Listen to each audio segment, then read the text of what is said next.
嗨，皆さんこんにちは，社长带你看日本。大家好，我是社长刘洋。看到社长身后这番热闹的景象没有？没错，今天我们来到了京都，来参加京都最负盛名的祇园祭 （Gion Matsuri）。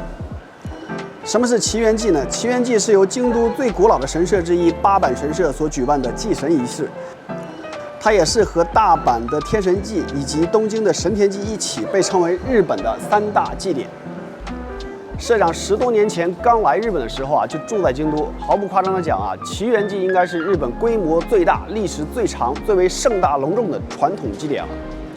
从每年的7月1日的吉福入开始，到7月31日的下月祭为止，整整1个月的时间呢，整个京都都会沉浸在祇园祭的热闹氛围里。由于 的影响，京都在去年和前年呢都没有举办祇园祭，所以今年的祇园祭啊是睽违3年再次登场。沉寂了3年的京都也再度迎来了来自全日本各地的游客，因为现在其他国家的游客来不了。看看这人山人海啊，走，跟着社长的视频一起来感受一下祇园祭的魅力吧。 祇园祭距今已经有1150年的历史，关于它的起源要一直追溯到日本的平安时代。 公元869年，日本全国瘟疫流行，愈演愈烈，久久无法控制。但当时的人们呢，并不知道病毒这类东西的存在，他们认为啊，这一定是因为有什么怨灵、鬼魂在作祟。于是天皇下达命令，建造66架身着长矛的神轿，祭祀京都八坂神社的主祭神牛头天王，以此来驱逐恶灵、退散瘟疫。 此后，这种消灾祈福的祭典就流传了下来。由于八坂神社呢位于京都的祇园4条，所以就将这个祭典称为祇园祭。据说足利义满与织田信长当年都曾经参加过这个祇园祭。虽说祇园祭啊会持续整整1个月，但是真正的高潮呢是在7月17日的前祭和7月24日的后祭。 然后呢，社长今天参加的就是后祭。在整个祇园祭中啊，最大的看头呢，便在于山毛巡行。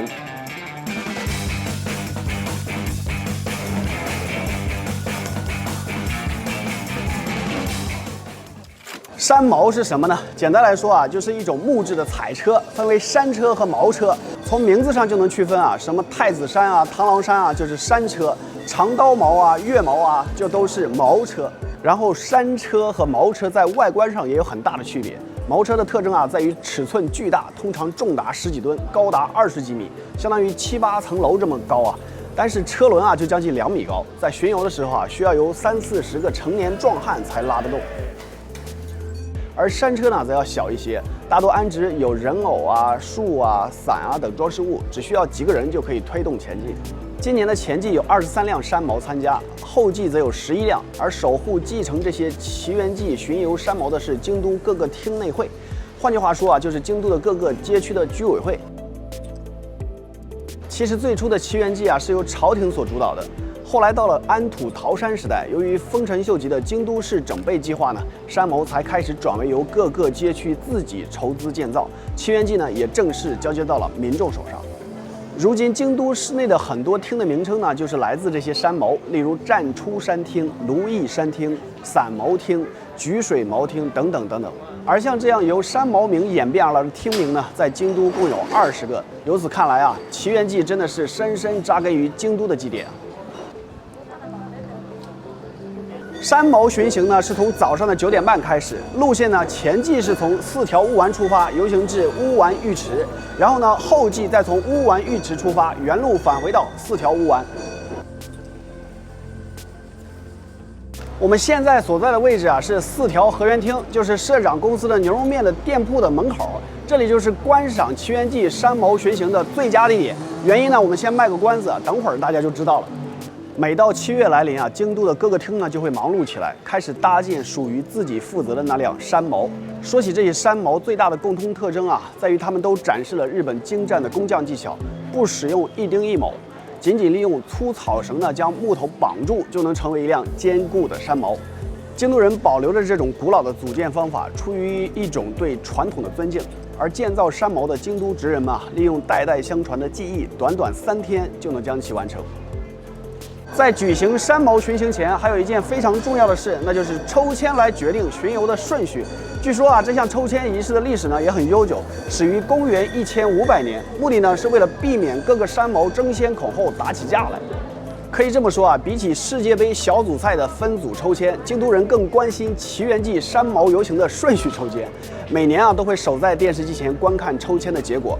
而今年抽到的山一番呢，也就是第一个出场的，分别是前季的梦宗山以及后季的净妙山。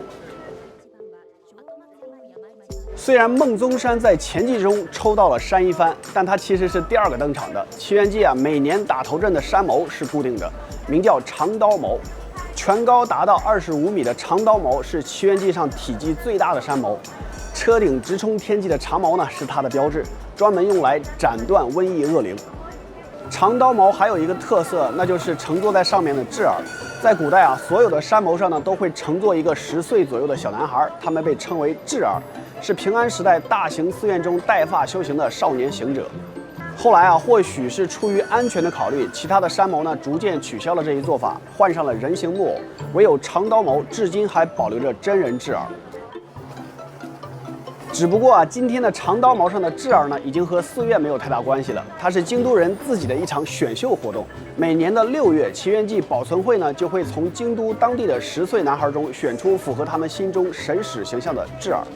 社长查了一下，今年被选中的雉儿叫冈本善太，家里是经营和服店的，从江户时代创业到现在已经传承了9代了。不仅如此啊，以往每年呢被选中的雉儿基本上都出自富贵人家，老爹呢都是各大公司的社长。据说啊，想要被选中雉儿，至少要花费2000万日元，看来这也是一种无上的荣耀啊。算算我儿子现在1岁多了，还有8、9年的时间，社长争取到时候也让他当一把雉儿。关于奇缘记的山谋，还有一个让人津津乐道的东西，那就是每一个山谋呢都有各自的典故和寓意。例如桥变庆山是来自平安时代的日本传说，展现的是变庆与牛若丸呢在5条大桥酣战的场景。而奇缘记后继固定压轴的船谋呢，则是以日本书记里神宫皇后乘船出兵新罗为题材创作的。可能让很多人想不到的是啊，除了日本的典故，还有很多山谋的造型呢是源自中国的传统故事。郭巨山是来自24孝中郭巨埋儿奉母的故事。孟宗山的原型啊是三国时期的孝子孟宗枯竹生笋的典故。伯牙山啊，一听名字你应该就知道，讲述的是俞伯牙因知音钟子期之死而断弦的故事。白乐天山描述了诗人白居易向道林禅师请教佛法大义。骊山呢，意为鲤鱼跳龙门。函谷毛再见了孟尝君夜逃函谷关。不得不说啊，那一时期的中国文化对日本的影响真的是非常深远。听了这些故事啊，大家可能已经意识到了，奇缘记之所以能成为日本代表性的祭典，很大原因啊，在于它几乎是一场游行的历史课，在一辆辆山车之上，能学到和日本以及中国各种历史传说的故事。然而，奇缘记不仅是一堂历史课，它还是一堂美术课。守护祭典的听众呢，相信豪华的山盟呢能取悦凶神，于是他们为了保护自己的城市不受灾祸，竭尽所能的把山谋装饰的无比绚烂豪华。奇缘记的山谋也就有了移动的美术馆之称。特别是这些悬挂在山谋上的织锦，可都是大有来头的。仔细观察可以发现啊，它们几乎都来自于海外。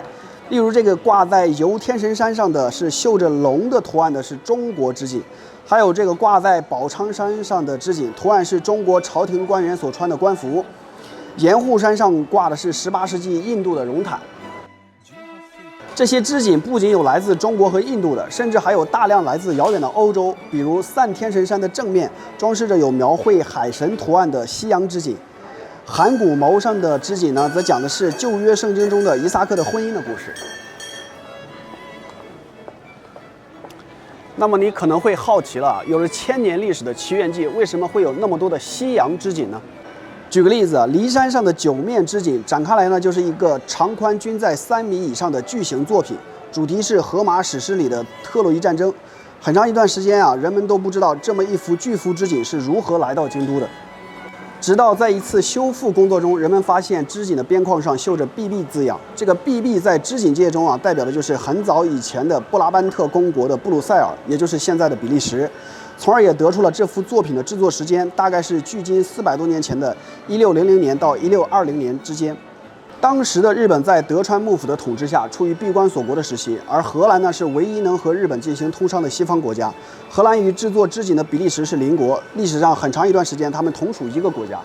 于是学者们又得出了以下结论：荷兰为了能与日本进行贸易，将大量的贵重物品献给将军和幕府，于是这幅巨型织锦就作为贡品来到了日本。那么接下来问题又来了，这个属于将军的织锦为何又出现在奇缘记上呢？这就要归功于当时的京都富商们了。江户时代的京都涌现出了许多富商巨贾，三井财团的创始人三井高利呢就是其中之一。经营布料生意和银钱汇兑业务的三井家积累了巨大的财富，有钱到德川幕府都要向他借钱的这种地步。作为回报呢，德川家便把一些珍稀的美术品赠送给了三井家，其中呢也就包括了这些西洋织锦。我们前面说过，守护继承这些奇缘巡游山谋的是京都的各个厅内会，而其中的主力呢，自然就是这些富商巨贾们了。京都的富商们啊，也借由这个机会，利用他们所珍藏的各种艺术品，把山谋装饰的一个比一个豪华，以此彰显自己的实力和品味。以强大的财力收集世界艺术品，然后在每年一度的奇缘祭上尽情的展示，供人们欣赏，这就是京都富商们的美学理念吧。支持着奇缘记的京都富商们，或许实际上说他们就是京都这个城市的创造者也不为过。这些美术馆珍藏级别的艺术品啊，却可以在大街上亲眼观赏，这也是奇缘记的魅力之一吧。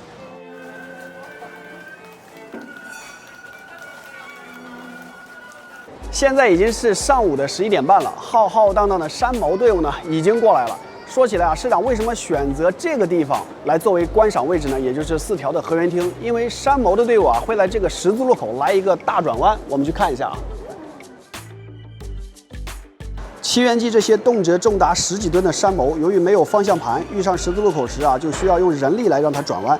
这个瞬间在日语里被叫做茨基马瓦西。转弯的时候呢，为了让巨大的轮子减少摩擦力，还需要在轮子下面铺设竹板，然后一边洒水一边转弯。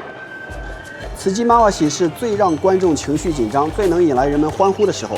车上的人挥动扇子指挥，吆喝声中啊，30、40个人一同使劲儿，一起拉动绳子。高达几层楼的山谋呼噜噜地调转方向，刹那间竹子皮破裂发出的滋滋声，人们的欢呼声呢也达到了高潮。那震撼的场面啊，相信你看过一次便永生难忘。看到马上要过来的那个山车了没有？这个叫鹰山。说起今年的后继啊，还有一个特别的重点啊，就是鹰山啊，时隔196年之后，再次在奇缘记上复活，就是这一辆。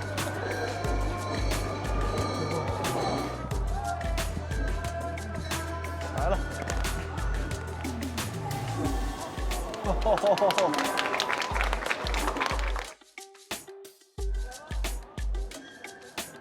鹰山的名字来自装饰品中的3个人偶。鹰将、犬饲和尊父，表现的是光孝天皇受鹰过程的场景。最初的鹰山在韩玉门之变中被火灾烧毁了大半车身，之后呢便一直没有出现在奇缘记中。2012年，街区的人们为了让鹰山再次登上奇缘记的舞台，正式组建了一个鹰山的历史和未来的谈话会，开始探讨复活的实行方案。2016年呢，又成立了鹰山保存会，着手于具体的修复方案。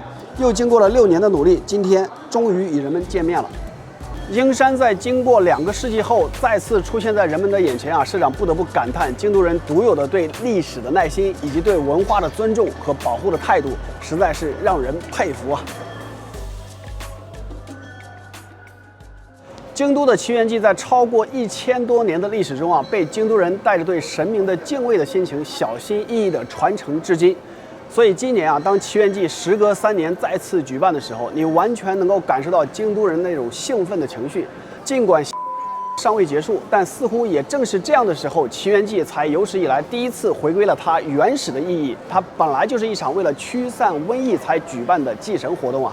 好了，今天的节目就到这里。如果你喜欢本期节目，欢迎订阅、点赞、评论。我是市长刘洋，我们下期再见。